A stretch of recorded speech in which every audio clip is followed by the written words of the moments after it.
আমার মনে হয় বছরের সবকটা স্পেশাল দিনের থেকেও একটু বেশি স্পেশাল হয়ে থাকে নিজেদের জন্মদিনের দিন। এখানে অনেক অনেক উপহার ও আশীর্বাদ আর বন্ধু বান্ধবীদের সাথে কাটানো কিন্তু একটা বছরের ফেলে আসা পুরনো স্মৃতি।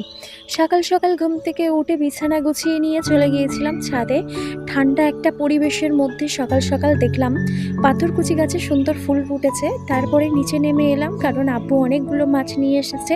এটা দেখে মা কিন্তু বেশ বকাবকি করছিল, কারণ আমাদের বাড়িতে মাছ শুধু আমি, আমার ছোট ভাই আর আমার আব্বুই একটু পছন্দ করি, আর কিন্তু কেউ খুব একটা মাছ খেতে পছন্দ করে না।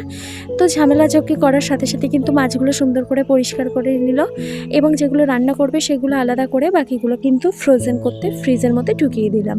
তারপর কিন্তু ইফতারের পরে চলে গিয়েছিলাম গিফটের দোকানে, যেখান থেকে আমি এই দুটো কফি মগ পছন্দ করে কিনলাম কারণ আমার স্টুডেন্টের বার্থডে ছিল। তারপরে কিন্তু গিফট কিনে আমি বার্থডে বাড়িতে চলে এসেছি। এসে দেখি ওর মা, ওর বাবা, ওর ঠাম্মি, দিদুন সবাই ওদেরকে আশীর্বাদ করছে। তারপরে কিন্তু কেক কাটিং পর্ব শুরু হয়ে গেল। তারপরে কিন্তু একটু একটু করে সবাই কেক খেয়ে নিলাম। যাই হোক, আমি ভিডিওটা এখানে শেষ করছি। তোমাদের কেমন লাগলো অবশ্যই কমেন্ট করে জানিও।